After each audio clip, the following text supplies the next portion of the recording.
Okay. Welcome, everybody. Erev Tov. I want to begin by expressing gratitude for your being here right now, for your having participated in Rosh Hashanah in one of the many, many different ways that you could have and did. It is through our participation together that we remain a community, even when the main activity that we do together that kind of defines us as a community is out of our reach at the moment. And please never underestimate for a second what your participation in anything and everything that we do together these days. Never underestimate what your participation means and what it contributes to everyone else who sees you participating as well. It's really toda rabah. As I mentioned in the email, we're going to dedicate tonight's shiur Le'ilui Nishmat Justice Ruth Bader Ginsburg, the great American, a great human being, a great representative of the Jewish people, and someone whom everyone will deeply miss and forever appreciate, even revere. So Yom Kippur is in many ways a deeply personal day. It's a day of deeply personal thoughts, personal memories, personal aspirations, and personal wishes. And so it should be. And at the same time, these deeply personal thoughts and wishes invariably play out as they always have in every generation, against the backdrop of what is happening right now in the community in which we live, in the society in which we live. And this too is as it should be, because we are all moral actors in and are morally acted upon by the circumstances in which we are living, the time and place in which we find ourselves. And as I begin, please give me whatever benefit of the doubt I deserve. Everything I'm going to say and teach and think about with you tonight is with the utmost love and sincerity. Words from the heart. It is not possible to be alive right now without being aware of and unsettled by the steep erosion of a bedrock moral, religious, and social value. And that's the value of truth. And with that, I want to begin sharing some very profound words from an important artist. And here they are.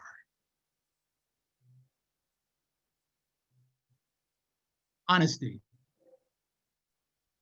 Honesty is such a lonely word. This is what Reb Billy taught us. All I want is someone to believe.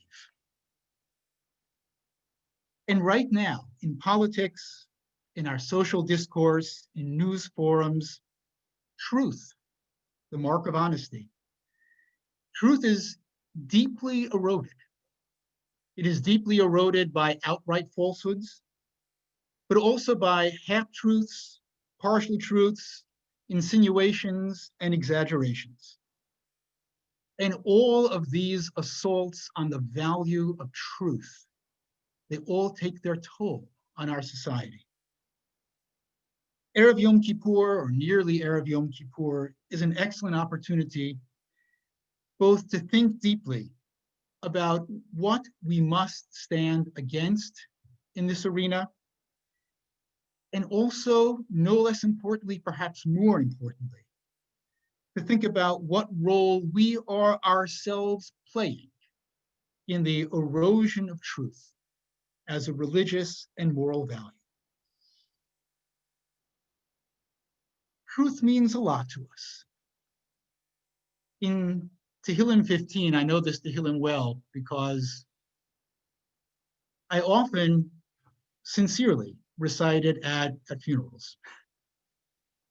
It describes everything that we hold sacred. including this verse, Holech Tamim, Poel Tzedek, Dover Emet Bilvavo.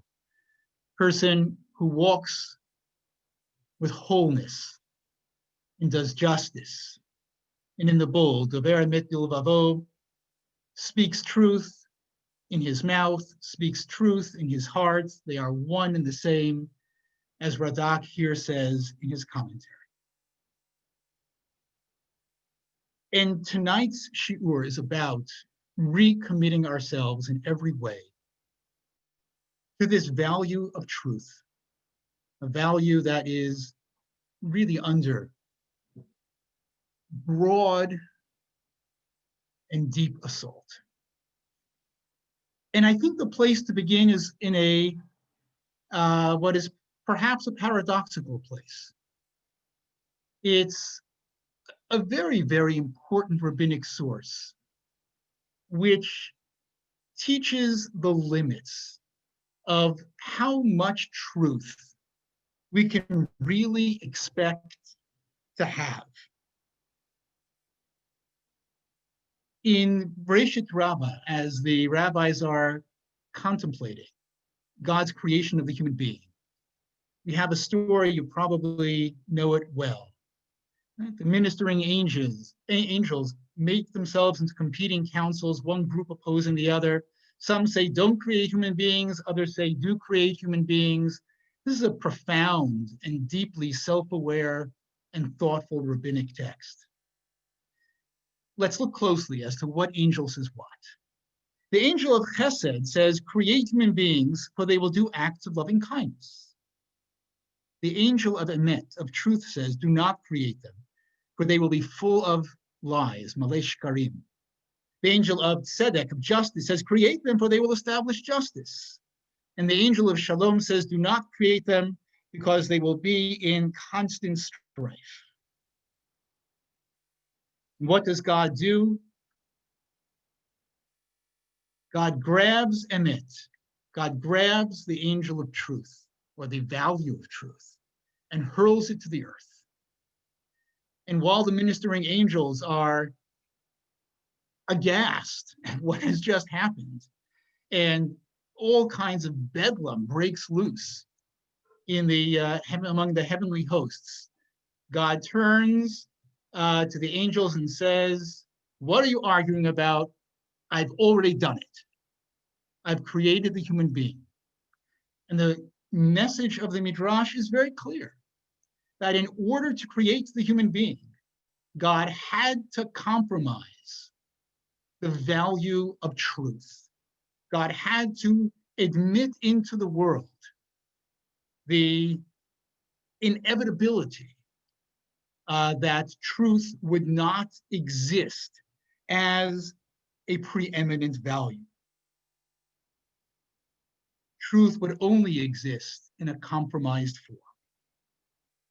And in exploring why this is so, why is it that as a human community, we are not fully capable and can't be fully capable of knowing truth, of understanding truth, of articulating truth, of holding truth as the preeminent value, never to be breached? Why can't we do that?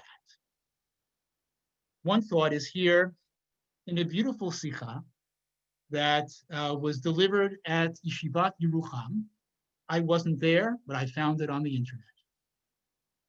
I feel very good about it because it was given by Rav Blumenzweig, who was a teacher of mine at Gush, the first teacher I had the year I was in Gush, when I arrived, not able to understand Hebrew at all. Rav Blumenzweig was very kind to me, even realizing that I did not understand. So what he says, what he expressed in this shir, you can see it especially in the bold, is that truth is an absolute value. It is a whole value. It cannot tolerate half measures. A half truth is an untruth. And now in the bold, כשמדובר על עולם חסר ופגום. Our world is a world that's flawed. Our world, by divine design, is a world that is wanting of many things. Olam shashliut lo shayachet bo. That a world in which perfection is simply unattainable. That kind of world can't ultimately tolerate the demand of absolute truth. Nothing is absolute in this world. Nothing is without flaw in this world. Nothing is not imperfect in this world. And the same is always going to be true of truth itself. And that's why truth had to be cast to the ground in order for the world to be created. We cannot achieve it. And to some degree, we cannot be held responsible for our imperfections with regard to upholding truth.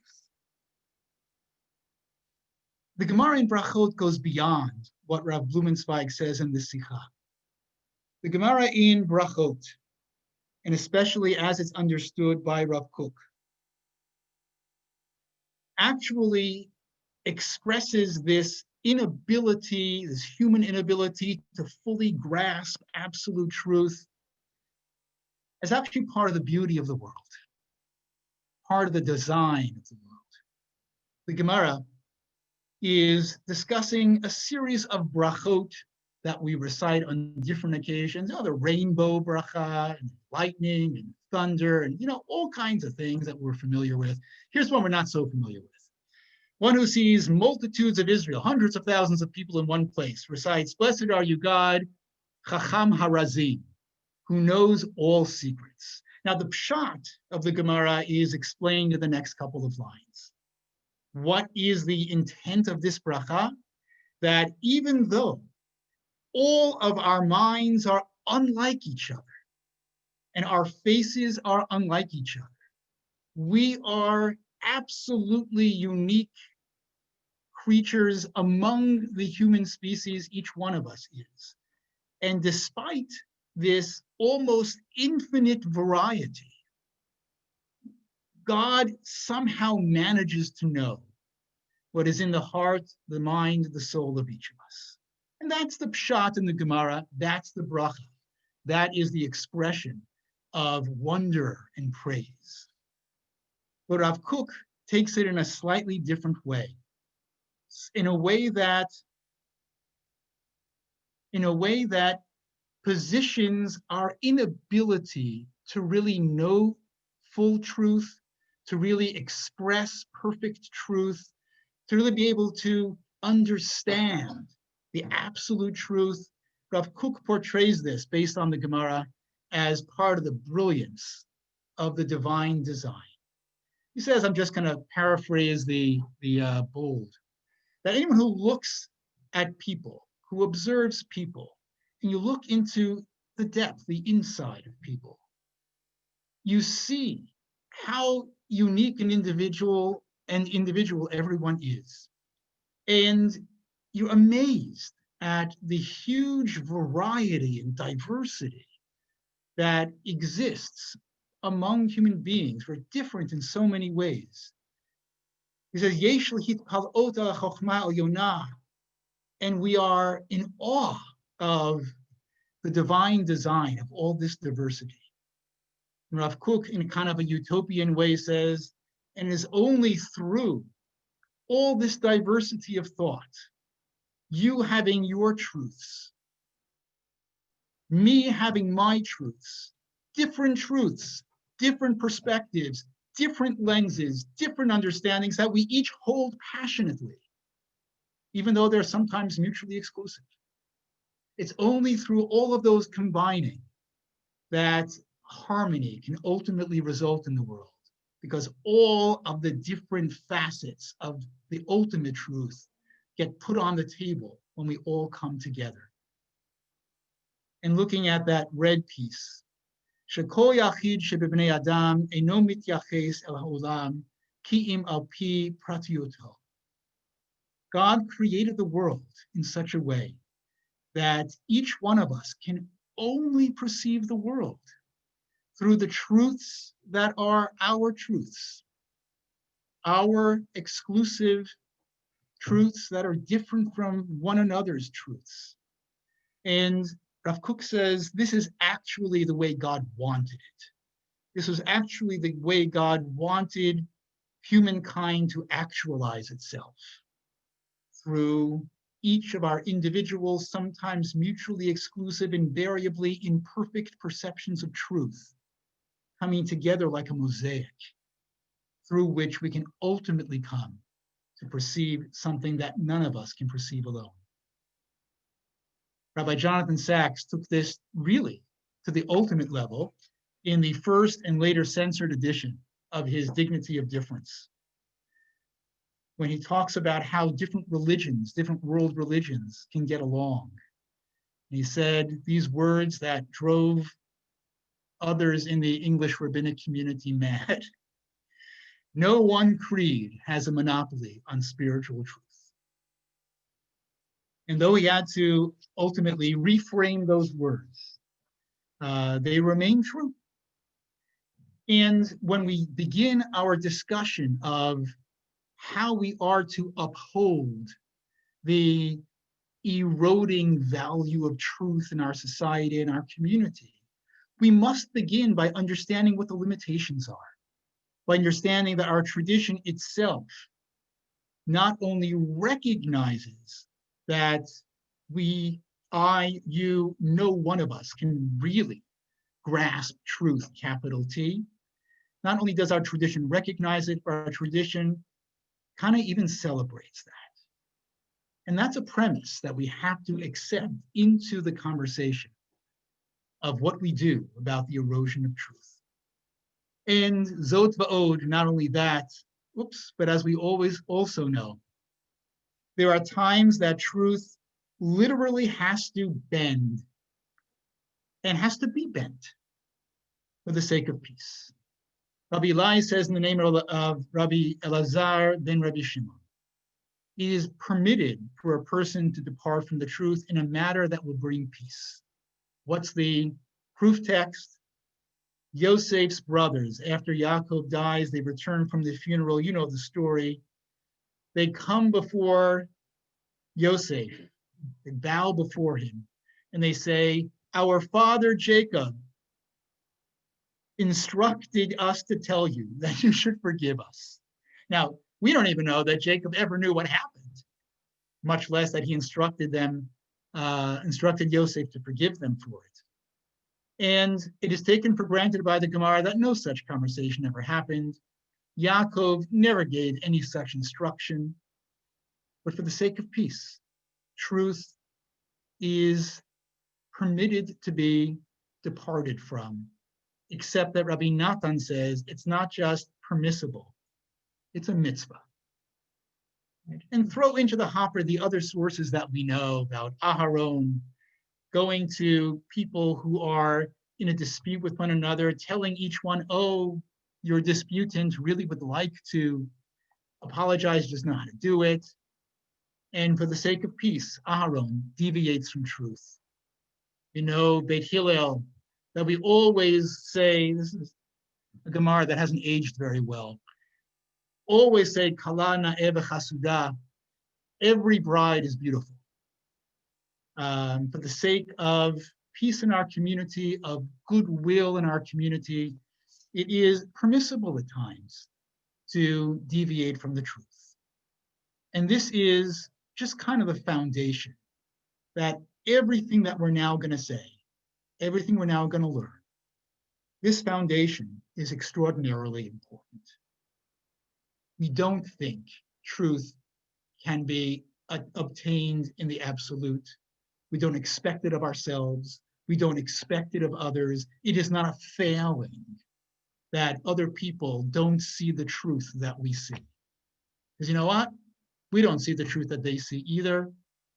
And that's the way the world is. The rabbinic text could not be clearer on that point. At the same time, though, we know that we can transgress mightily in areas of truth. Just look when we get to Yom Kippur, the number of terms in the vidui, in the confession, that are directly or indirectly connected to speaking with deceit, to speaking falsehood, to misleading others. I think it's 10% of all the vidois that we recite. So what is it that we need to fix? What is it that we need to be mindful of? What's our role vis-a-vis the social and political erosion of truth as we enter this Yom Kippur? There are two halachic issues that I want to isolate and explore. The first is a unique halachic concept called gnevat da'at. Gneva, theft, is usually typically associated with property. And the vast majority of the Torah's discussion and the halachic discussion, the Talmudic discussion about gneva is theft of property. But the Gemara incredibly creatively and imaginatively concocts and then insists upon the category of gnevat da'at, literally stealing a person's understanding, a person's knowledge, or what I will call, as we will see the sources as we go forward, destroying people's ability to trust. So one part of the discussion, which we'll not look at tonight, has to do with false advertising. And the Gemara talks a lot about false advertising as gnevat da'at, of stealing another person's capacity to apprehend the truth because we are misleading them in advertising our wares. But then the Gemara goes on to a much more hard-hitting category, one that we all have to think about. Reb Meir would say a person may not importune, which is probably never a good thing to do no matter what. A person should not importune another to eat with him, making it seem as though he genuinely wants his company. In reality, he entreats him only because he knows he'll not eat with him. Meaning, I invite you to whatever it is I'm inviting you to. I know full well you can't make it. I know you're out of town that day, or I know for whatever reason, I know you're not going to be able to come. Why am I inviting you? I'm inviting you simply because I want you to think that I am your friend. I want you to think that I like you and value you. I want you to hold me in high esteem for having invited you.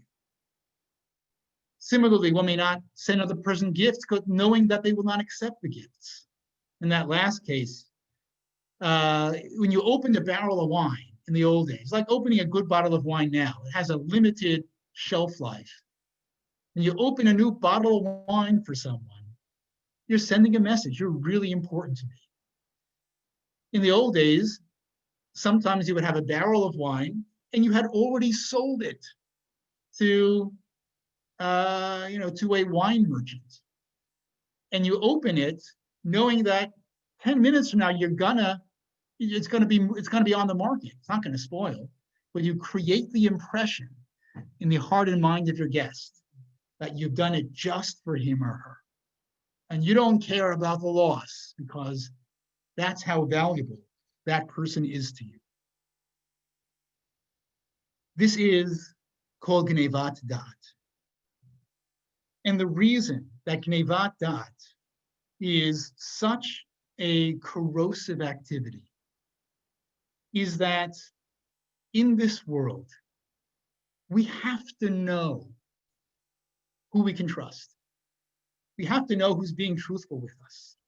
We have to know who we can turn to in our time of need and count on that person being there. We need to know who our real friends are because we're always going to encounter times when we need friends. And it's bad news if we turn to people who were pretending to be our friends, who were trying to impress us, but really are not our friends at all. And this is the transgression of gnevat da'at, but it gets worse.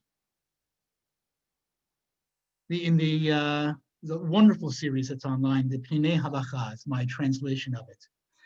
The most serious consequence of this kind of Gnevat Dat is that in the wake of these kinds of disappointments, turning to people who you thought were your friends, thought you could count on them, thought they'd do anything for you, and then they don't. The consequence that comes in the wake of these disappointments is that people lose their trust in human beings. They lose their trust in friendship. They wrap themselves in a shell of apathy toward the community and lose the most precious of human treasures, the ability to be open with and to love others. The less than true impressions that we create can be devastating to a person's capacity to trust in humankind. I'd suggest humbly that our workplaces are minefields of Gnevat Dat. Things that we sometimes do to create impressions that really aren't true in order to impress a superior, or to win a client, or to make a sale, to ingratiate ourselves to someone in order to get ahead. This is Gnevat Dat, conveying an impression of affection, conveying an impression of trustworthiness, of really meaning what we're saying, when in the end it's self-interest that is motivating us, and that will soon be discovered in a most inopportune time by the person who we managed to convince we were sincerely trustworthy, we were sincerely to be counted on, we were sincerely going to be there when they needed us. And this is something to pause on. This is something to think about.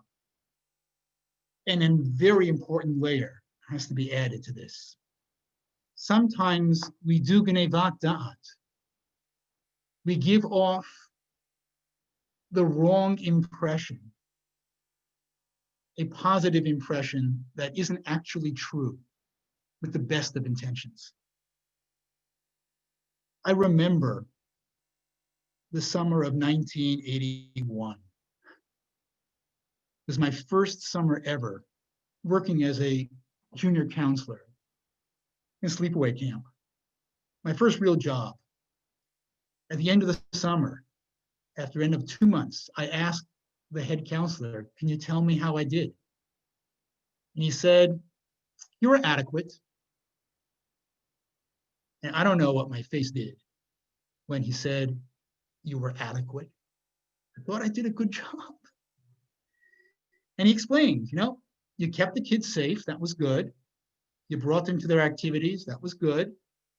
But if you want to be a really good counselor, you need to be creative, you need to be resourceful, you need to be passionate about helping the kids have a great, unforgettable time.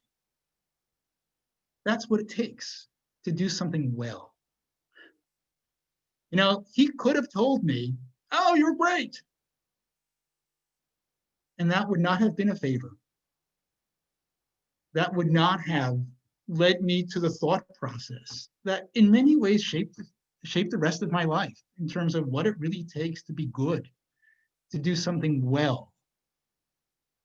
And Gnevat Dat, conveying a positive impression when you don't really mean it, can be the most well-intentioned thing on the planet. But this is one of those instances in which, the road to hell is paved with good intentions. Gnevat Dat is one category. We have to demand of ourselves, demand of those around us, to really be truthful when we convey to people what we think, when we convey to people what they can expect our relationship to be, and what it can't be, and what they shouldn't expect it to be. It's a hard area of honesty and truth that we can always do better on. The second is the big one. The second area is Motzi Shemra. Motzi Shemra is literally to assign a public name to someone else that is damaging and negative. It's really the ugly mirror image of departing from truth in order to bring peace. It is departing from truth in order to sow hatred and enmity and suspicion. The Torah's one case of Motzi Shemra is kind of obscure, certainly in our usage today.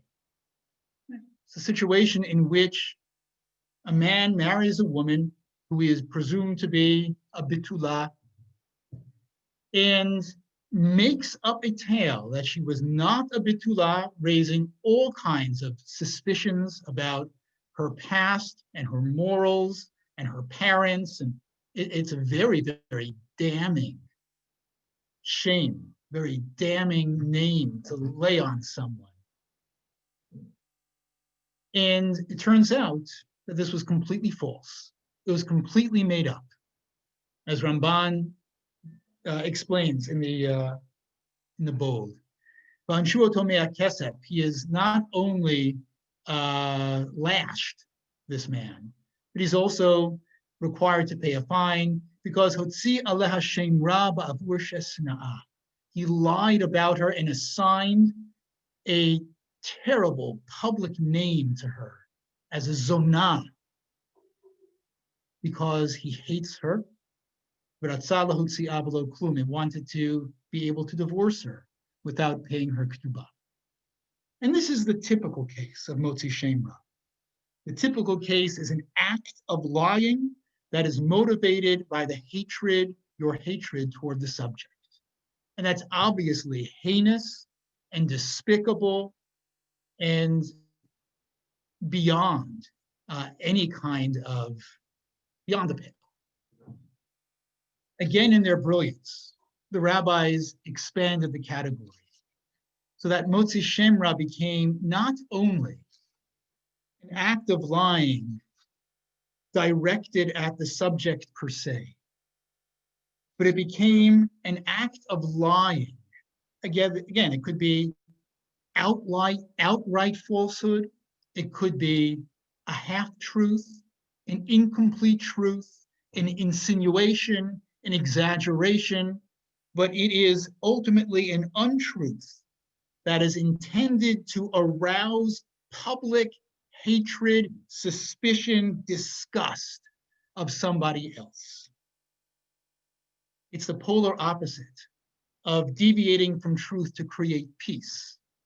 It is deviating from truth in order to create hatred, in order to create disgust and suspicion by applying a name that carries all kinds of awful connotations to another person. Rabbi Yehuda said that Rav said. Let me give you the context here of this Gemara. Where it says Kiddushin, what did it say? Kiddushin. The context is Gemara is not even talking about any of this in the context. It's talking about the halachic mechanism by which if I, in a court of law, make a claim that requires you to, my co-litigant, that requires you to take an oath to rebut my claim, while I'm at it, I can make you take other oaths too. It's a very odd halachic mechanism. Just take it at face value for the moment. Here, Rabbi Yehuda and Rav are trying to figure out how far does that go?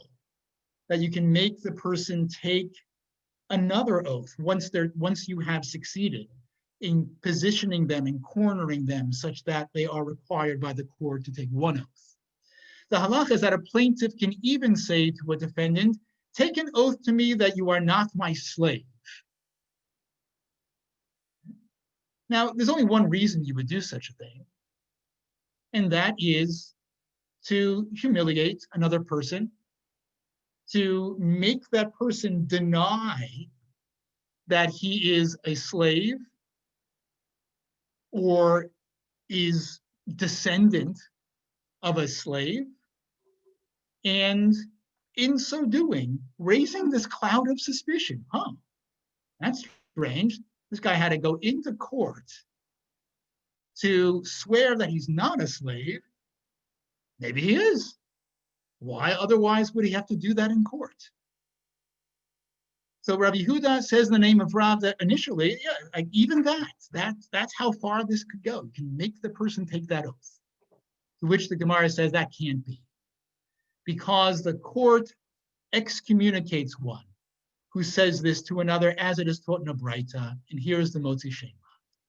One who calls another a slave shall be ostracized. One who calls another a mamzer, a bastard, incurs the punishment of 40 lashes. If one calls another a Rasha, a wicked person, then the insulted person may harass him in all aspects of his life, which may not be the best idea, but that's what he's entitled to do. That's the severity of this.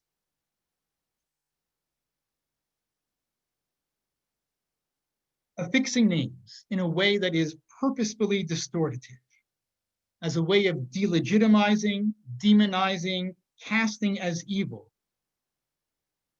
people whom you want to be canceled. Motzi Shem Ra is the favorite tool of cancel culture. I'm going to call that person a racist. I'm going to call that person an anti-Semite. I'm going to call that person a self-hating Jew. I'm going to call that person an enemy of our country. I'm going to call that person a radical leftist or a radical rightist, not because it's true, but because if I do so, I will arouse disgust and hatred such that that person will no longer be acceptable in moral good company. This is cancel culture. It's Motzi Shem Ra. It is what is eroding our social fabric. It is what is corrupting truth as a value. I mean, some people really are racists and need to be called out. Some people really are anti-Semites. Some people really are radicals. Some people really are fascists. Some people really are imperialists. But within the bell curve, the truth is always much more subtle and much more complex.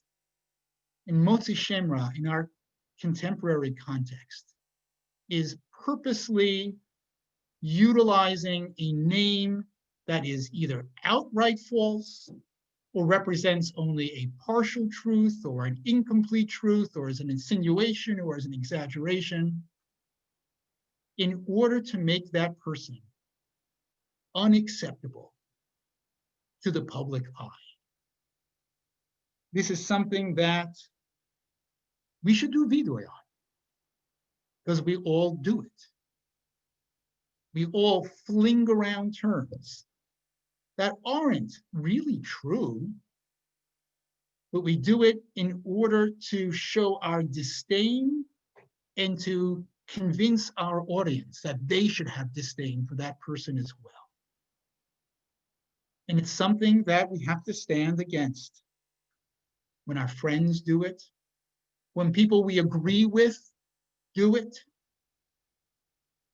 when our leaders do it. Motzi Shem Ra is today's most corrosive attack on the value of truth, on the position that truth must occupy, even in a world in which the apprehension of absolute truth is impossible. This is possible, and this is something we must stand on. And there's one fascinating final detail. Oh, here, by the way, some halachic sources, some examples, calling someone a zonah or a prutza, a loose woman. Some calling someone a mamzer, as we saw. The Talmud Yerushalmi says something fascinating. The Talmud is talking about how to secure atonement when we have insulted another person, hurt another person. And as we're familiar, we have to approach that person. We have to ask for forgiveness. We have to do so repeatedly, if that's what it takes. Looking at the text now. Rav Amar, Adam shesarach lechavero bikesh mimenu v'lo kiblo. If you hurt someone else, you asked for forgiveness, and forgiveness was not granted. The pain was too deep. Ya'aseh shurat b'nei Adam v'faisenu, bring together with you a whole group of others who will see you now apologize, helping you to convey the depth of your sincerity. You don't care if it means that you are publicly embarrassing yourself in order to offer this apology. That's how sincere your apology is. And this is what the Gemara is talking about, how we apologize, how we secure forgiveness. Amar Rabbi Yasa, Hadad Tamar, all of this is true. And ultimately, it's important that the offended party ultimately grant forgiveness. Rabbi Yasa says that's only when Shelo Hutzilo Shemra, if the offense was other than the offense of Motzi Shemra, of assigning a damaging, delegitimizing, bastardizing name in public to someone else. Aval Hutzilo Shemra ein lo mechila olamit. There's no forgiveness for that. That is such a devastating corruption of truth. The utilization of truth not in order to bring peace, the utilization of truth in order to isolate and delegitimize and arouse suspicion and disgust about someone else. There's no forgiveness for that. For having done that to that person's shame. And you can't help but notice the parallel. Gemara and Yoma. This is now talking about achieving atonement for sins we have committed against God. Every sin we commit against God can be forgiven, except one. In the case of one who has caused desecration of God's name, there is no repentance until death itself completes the process of atonement. It's the same thing. It is desecrating the name of another by stating, by insinuating, by labeling in such a way that others in the public square come to have hatred, disdain, and suspicion of that other. This is so prolific in our social and political discourse. It is so corrosive. It is so destructive.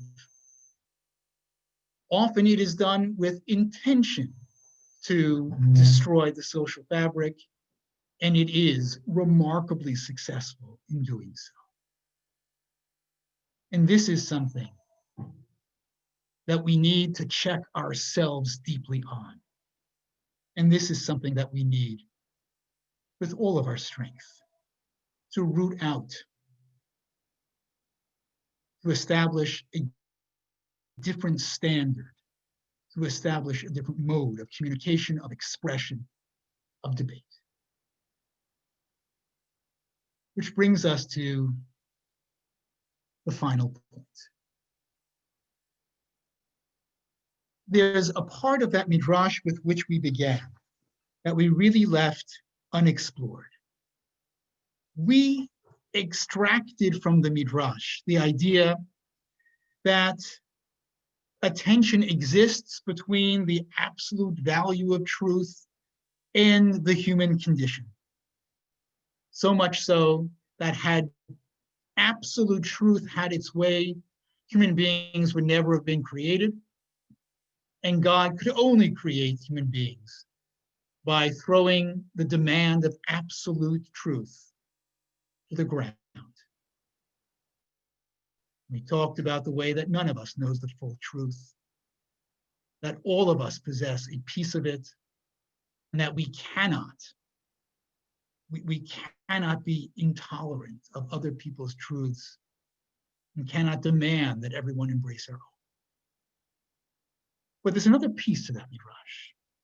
The midrash, although truth needed to be thrown down to the ground, two other values did not need to be thrown down to the ground. One of them was tzedek, justice. Create them, the angel, the value of tzedek said, because they will establish justice. So that's kind of weird. If we are filled with falsehood, or in the more positive spin we put on it, if we are unable to really grasp truth, and we will invariably have disputes about truth, and we will invariably have trouble understanding one another's truth, and it may make us furious at times that you don't get my truth. Even still, tzedek is not worried. Tzedek says, create them, because they will establish justice. How is that possible? If we're constantly at loggerheads about what truth is, how will we establish justice? What does that mean? Well, what that means is made so evident in the story also about Yom Kippur. Just an excerpt of that story from the Mishnah. Right? Rabban Gamliel, the head of the Beit Din, makes a determination as to when Rosh Chodesh is. Rabbi Yehoshua and Rabbi Dosa ben Hyrcanus are absolutely convinced that this is not true. That what Rabban Gamliel did is not a true determination of when Rosh Chodesh ought to be. And as a result, they think the calendar should be different by one day. But Rabban Gamliel established the calendar. Rabban Gamliel would not brook this dissent. He had his reasons. Very interesting and important moment in Jewish history. It was after unity. And he ordered Rabban Gamliel, he ordered Rabbi Yehoshua, who was his elder, not only his elder, but one of the elders. I order you to appear before me with your staff and your money on the day which, according to your count, is Yom Kippurim. According to my count, is Erev Yom Kippurim. And in those dots there, Rabbi Akiva comes to Rabban Gamliel, sees that he's distressed. And Rabbi Akiva says, look, God said the Beit Din determines the holidays. And God accepts whatever the Beit Din says. There is no absolute truth. We're not capable of absolute truth. Everyone's truth is different. Everyone's trying their best. God's truth, in this case, is what the Beit Din's truth is. Rabbi Yehoshua accepts this and goes to his fellow, to Rabbi Dosa ben Hyrcanus, and he said, if we call into question the court of Rabban Gamliel, we must call into question the decisions of every court which has existed since the days of Moses until now. What's the idea here? The idea here is that we can and we will disagree about truth. That's the human condition. We have to accept that. That's part of being a human being living in a human society. Going to be clashing truths. But we can all agree that establishing and upholding a system of justice is a sacred task, because we recognize that society itself is held together by a judicial legislative system which will at times assert truths that are not our truths, but one which has integrity, one whose foundations are fair and whose practitioners are upright. Justice, tzedek, is everybody's friend. It is what stands between a society in which there will inevitably be clashes in perceptions of truth. It is what stands between that society and complete breakdown, in which the only way we have to deal with our conflicting inevitable truths is by killing one another. This moment is a fraught moment in the history of our country. It feels like the integrity of our system of justice is being attacked from every angle, from every side. And we've lost sight of the essential notion that it is the integrity of our justice system and the ability of all of us, everyone who's involved on every level and in every way, to regard the justice system with the reverence that it deserves, with the reverence that it has to have, in order so that we aren't at one another's throats. This is also eroding. This is what makes, I think, for me at least, maybe for you too, a Yom Kippur in which one of our most fervent prayers is that all of us together as a society pull back from the brink and recognize that even though we have different emet, we have different truths, we must have a justice system that we can all revere, that we can all accept the integrity of, that we can all accept the rulings of, because otherwise our inevitable conflicting truths will tear us apart. We pray that our society have this wisdom. We pray that everyone with a hand in determining the integrity of our justice system have wisdom and have the courage to do what is right for the greater good, the role that tzedek plays. The Medrash is teaching. We human beings will never get our emet act together. We can't. We can get our tzedek act together. We can rally around the system of justice that sometimes speaks our truths and sometimes doesn't speak our truths. And we can do it in the name of the greater good. Rabbi Yoshua took his staff and his money, went to Yavne. He went to Rabbi Gamliel on the day which, according to his count, was Yom Kippurim.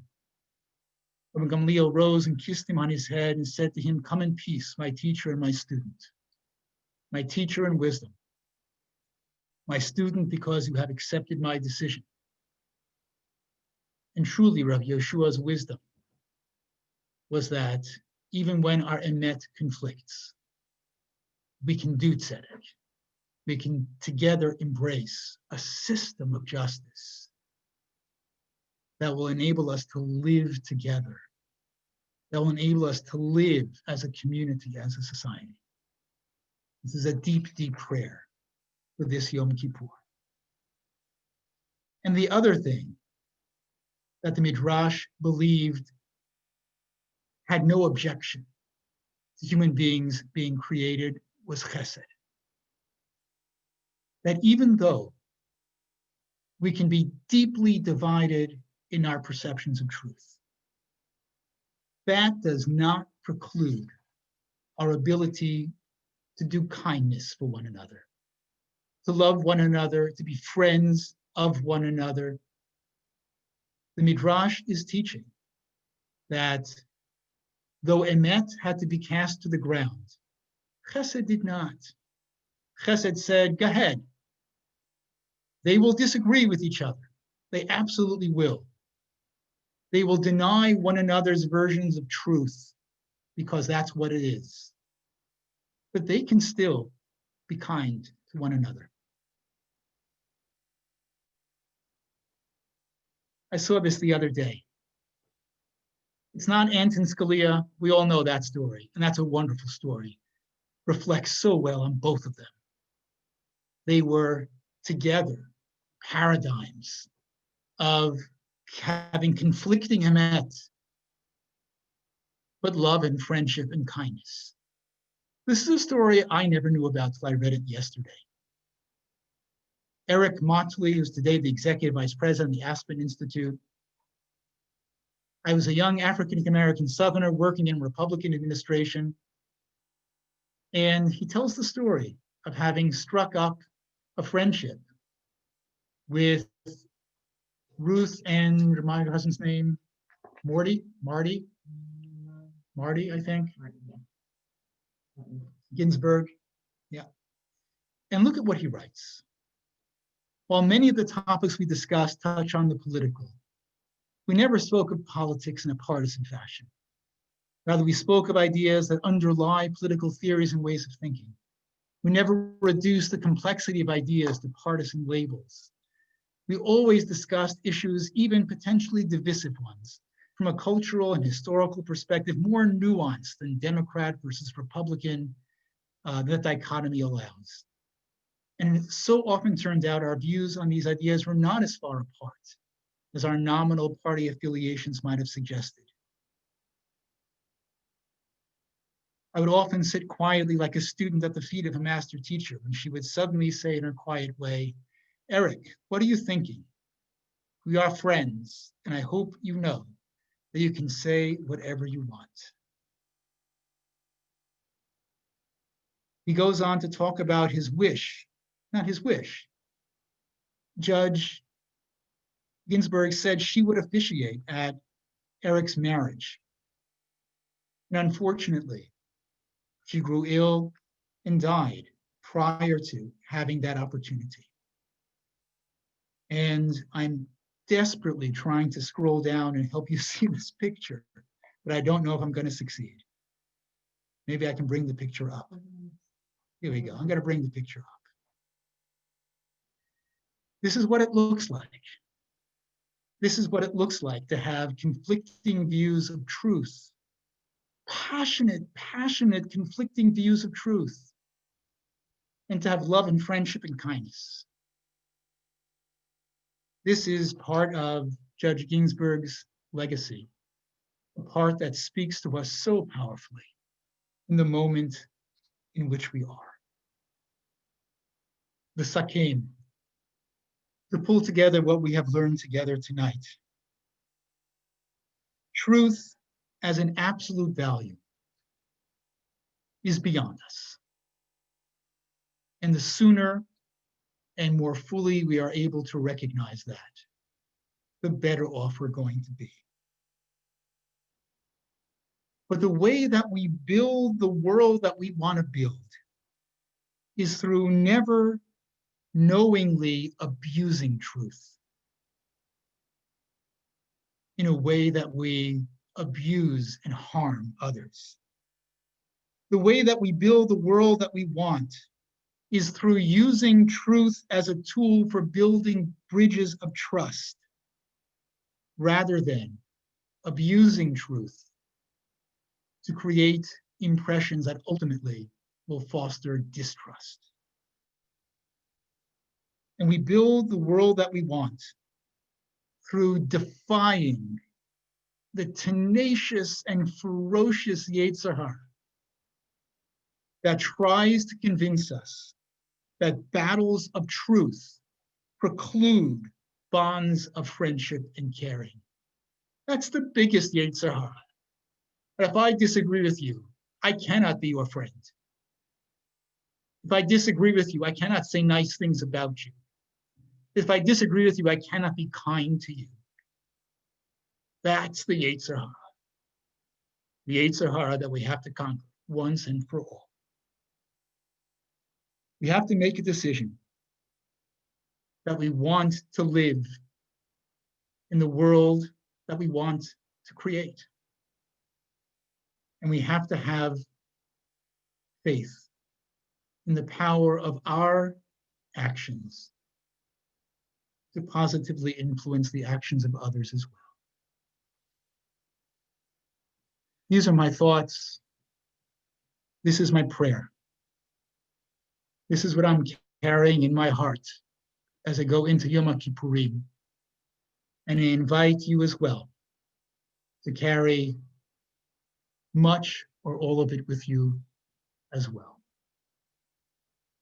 Gemar Chatima Tova, thank you again for helping us be a community of thought and learning and prayer, even as we await the redemption, which is coming soon. It's coming soon. Laila Tov. I always welcome your feedback. And stop sharing. Laila Tov. Thank you.